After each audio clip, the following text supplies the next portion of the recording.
저는 이렇게 깨끗하게 먹으니까 평생 건강할 줄 알았지 하며 웃으시던 김영우 어르신의 얼굴이 아직도 눈에 선합니다. 부산에서 올라오신 그분이 서울 제 진료실 문을 열고 들어오셨을 때 다리가 왜 이렇게 무겁지 하며 고개를 갸웃거리셨는데 검사 결과 신장 기능이 이미 65%나 망가져 있었습니다. 원인을 추적해보니 놀랍게도 평생 건강을 위해 챙겨 드셨던 채소들이었습니다. 안녕하세요. 30년 넘게 신장질환을 치료해온 윤세준입니다. 오늘 제가 드리는 말씀은 병원 진료실에서는 시간이 없어서 자세히 설명드리기 어려운 내용입니다. 많은 분들이 채소는 무조건 몸에 좋다고 생각하며 매일 드시고 계실 겁니다. 저도 젊은 시절에는 그렇게 믿었습니다. 하지만 50세 이후에는 상황이 완전히 달라집니다. 젊을 때는 아무 문제 없던 채소들이 나이가 들면서 오히려 신장을 망가뜨리는 원인이 될 수 있습니다. 혹시 여러분 중에 아침에 눈을 뜨자마자 피곤하고 두 다리는 물이 찬 것처럼 붓고 밤에는 두세 번씩 화장실에 가느라 잠을 설치시는 분 계신가요? 짜게 먹지도 않고 술도 안 마시는데 몸이 무겁다면 이건 단순히 나이 탓이 아닙니다. 여러분의 몸속 정수기 필터인 신장이 구조 신호를 보내고 있는 것입니다. 오늘 영상을 끝까지 보시면 50대 이후 주의해야 할 채소 5가지와 신장 건강을 지켜주는 채소 5가지를 정확히 알게 됩니다. 그리고 많은 분들이 댓글로 물어보셨던 올바른 조리법까지 구체적으로 알려드리겠습니다. 지금부터 김영우 어르신의 신장을 망가뜨린 원인이자 50대 이후 주의해야 할 채소 5가지를 하나씩 말씀드리겠습니다. 혹시 지금 냉장고에 이 채소들이 있다면 오늘부터 섭취 방법을 바꾸셔야 합니다. 첫 번째는 시금치입니다. 많은 어르신들이 뼈 건강을 위해 시금치를 매일 챙겨 드십니다. 김영우 어르신도 아내분이 챙겨준 시금치를 매일 아침 드셨습니다. 하지만 시금치에는 수산이라고 불리는 옥살산이 매우 많이 들어 있습니다. 젊고 건강한 신장은 이 옥살산을 소변으로 쉽게 배출하지만 50대 이후 약해진 신장은 이걸 걸러내기가 어렵습니다. 몸속에 남은 옥살산은 칼슘과 결합하여 날카로운 신장 결석을 만들어냅니다. 이 결석이 신장 조직을 긁고 상처를 내면서 기능을 떨어뜨리는 원인이 됩니다. 물론 시금치를 완전히 끊으실 필요는 없습니다. 뒤에서 말씀드릴 조리법만 잘 지키시면 됩니다. 두 번째는 케일입니다. 요즘 몸을 해독한다며 케일을 녹즙이나 스무디로 갈아 마시는 분들이 정말 많습니다. 하지만 갈아 마시는 한 잔의 녹즙은 신장에게는 칼륨 폭탄과 같습니다. 케일에는 칼륨이 매우 농축되어 있는데 신장 기능이 떨어진 상태에서 이를 다량 섭취하면 고칼륨 혈증이 발생합니다. 이는 심장 박동을 불규칙하게 만들어 심하면 심장에 문제를 일으킬 수 있는 위험한 상태입니다. 댓글로 케일을 어떻게 먹어야 하냐고 많이 물어보셨는데 케일도 끓는 물에 데쳐서 물은 버리고 드시면 칼륨을 상당히 줄일 수 있습니다. 세 번째는 시래기입니다. 구수한 맛으로 사랑받는 시래기는 비타민이 풍부하지만 말리는 과정에서 칼륨과 인 같은 성분이 생채소보다 2배 이상 농축됩니다. 여기에 된장을 풀어 국으로 끓여 드시면 나트륨까지 더해져 신장이 감당해야 할 부담이 3배로 늘어납니다. 시래기가 좋다는 말도 있고 안 좋다는 말도 있어서 헷갈리신다는 분들이 많으셨습니다. 정확히 말씀드리면 시래기 자체가 나쁜 것이 아니라 농축된 칼륨이 문제입니다. 신장이 건강한 분은 괜찮지만 50대 이후 신장 기능이 떨어지신 분들은 주의가 필요합니다. 네 번째는 묵은지입니다. 한국인의 밥상에 빠지지 않는 묵은지를 물에 씻거나 데쳐 먹으면 안전하다고 생각하시는 분들이 많습니다. 하지만 오래 발효된 배추에는 질산염 성분이 많이 생깁니다. 이 성분은 열을 가해도 사라지지 않으며 신장의 여과막을 손상시킬 수 있습니다. 묵은지보다는 갓 담근 김치를 소량 드시는 것이 신장에는 더 좋습니다. 마지막 5번째는 미역국입니다. 산모에게 좋은 미역국이 노년층에게도 무조건 좋을까요? 그렇지 않습니다. 미역에는 요오드와 칼륨이 다량 함유되어 있어 매일 드실 경우 갑상선 질환은 물론 신장 필터에 과부하를 줍니다. 미역국을 아예 드시지 말라는 것이 아니라 매일 드시는 것은 피하시고 일주일에 한두 번 정도가 적당합니다. 어르신들 중에 우리 조상님들 다 이거 먹고 살았는데 뭐가 문제냐고 하시는 분들이 계십니다. 맞는 말씀입니다. 하지만 생각해 보셔야 할 것이 있습니다. 예전에는 평균 수명이 지금보다 훨씬 짧았고 신장질환이 있어도 발견하지 못한 채 다른 병으로 돌아가신 분들이 많았습니다. 지금은 80세, 90세까지 사시는 분들이 많아졌기 때문에 신장 관리가 더 중요해진 것입니다. 제가 드리는 말씀은 이 채소들을 절대 먹지 말라는 것이 아닙니다. 조리법을 바꾸고 양을 조절하시면 된다는 것입니다. 그렇다면 도대체 우리는 무엇을 어떻게 먹어야 할까요? 안심하십시오. 신장을 지켜주는 채소들이 분명히 있습니다. 방금 말씀드린 주의해야 할 채소 이야기를 듣고 혹시 이제 채소는 아예 먹지 말아야 하나 걱정되셨나요? 절대 아닙니다. 오히려 정반대입니다. 문제는 채소 자체가 아니라 50년, 60년 동안 쉬지 않고 일해온 여러분의 신장 상태에 있습니다. 신장은 우리 몸의 정수기 필터와 같습니다. 새 필터는 흙탕물을 부어도 깨끗한 물을 걸러내지만 오래 쓴 필터는 기능이 떨어질 수밖에 없습니다. 젊을 때는 칼륨이나 옥살산 같은 성분들을 신장이 알아서 걸러내 소변으로 보냈지만 나이 든 신장은 그럴 힘이 예전 같지 않습니다.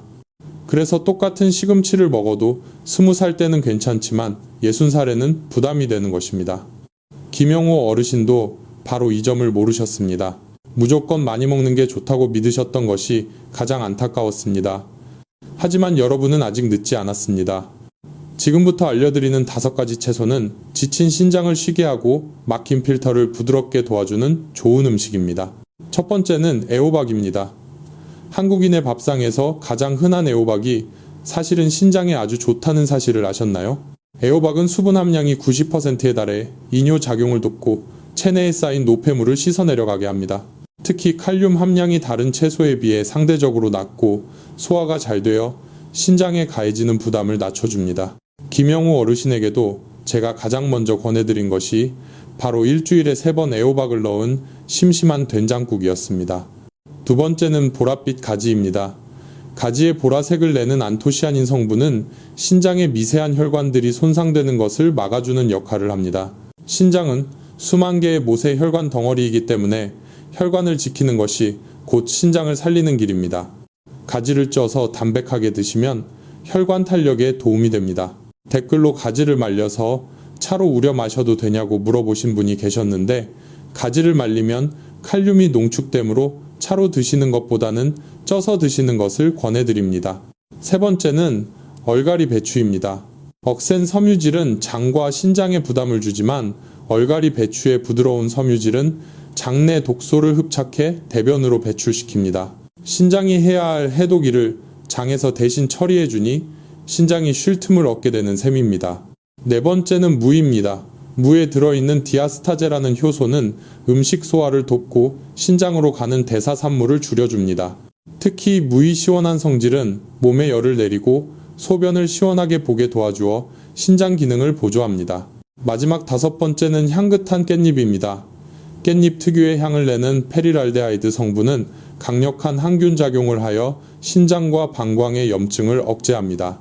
나이 들수록 잦아지는 방광염이나 요로 감염을 예방하여 신장까지 세균이 올라가는 것을 막아줍니다. 이 5가지 채소만 기억하셔도 여러분의 신장은 다시 편안해질 수 있습니다. 정리해드리면 애호박, 가지, 얼갈이 배추, 무, 깻잎 이 5가지입니다. 하지만 아무리 좋은 채소라도 먹는 방법이 틀리면 효과가 없습니다. 다음으로 신장을 지키는 결정적인 조리 비법을 알려드리겠습니다. 앞서 말씀드린 5가지 좋은 채소를 알게 되셨으니 이제 반은 성공하신 겁니다. 하지만 정말 중요한 것은 지금부터입니다. 아무리 좋은 약도 먹는 법이 틀리면 독이 되듯이 이 채소들도 어떻게 조리하고 언제 먹느냐에 따라 결과가 달라집니다. 제가 진료실에서 만난 수많은 환자분들이 가장 많이 하시는 실수가 바로 좋은 채소니까 어떻게 먹어도 좋겠지 라는 막연한 믿음이었습니다. 이 원칙들은 제가 30년 동안 환자분들을 보며 정립한 것으로 돈이 드는 것도 아니고 특별한 기술이 필요한 것도 아닙니다. 오늘 당장 부엌에서 실천할 수 있는 간단한 습관들입니다. 첫 번째 원칙은 물에 데치고 그 물은 과감히 버리는 것입니다. 이것이 신장 식단의 제일 중요한 법칙입니다.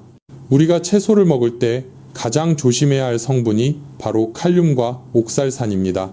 다행히도 이 두 성분은 물에 잘 녹는 수용성이라는 특징이 있습니다. 그래서 채소를 끓는 물에 충분히 데치면 채소에 들어있던 칼륨과 옥살산이 물로 빠져나옵니다. 연구에 따르면 채소를 끓는 물에 데치기만 해도 칼륨의 30%에서 50%가 제거된다고 합니다. 여기서 가장 중요한 핵심은 채소를 데쳐낸 그 물을 절대 드시면 안 된다는 것입니다.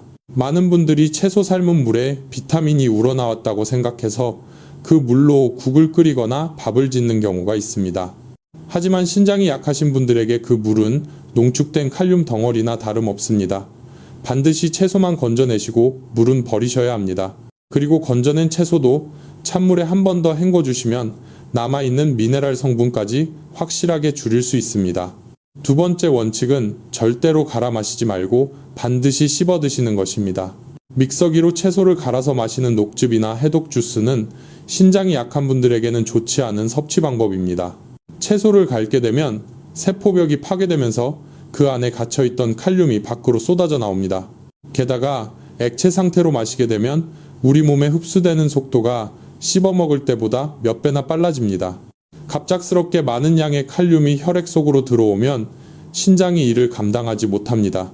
반면에 입으로 꼭꼭 씹어 드시면 침 속에 있는 효소가 소화를 돕고 위와 장을 거치면서 영양소가 천천히 흡수됩니다.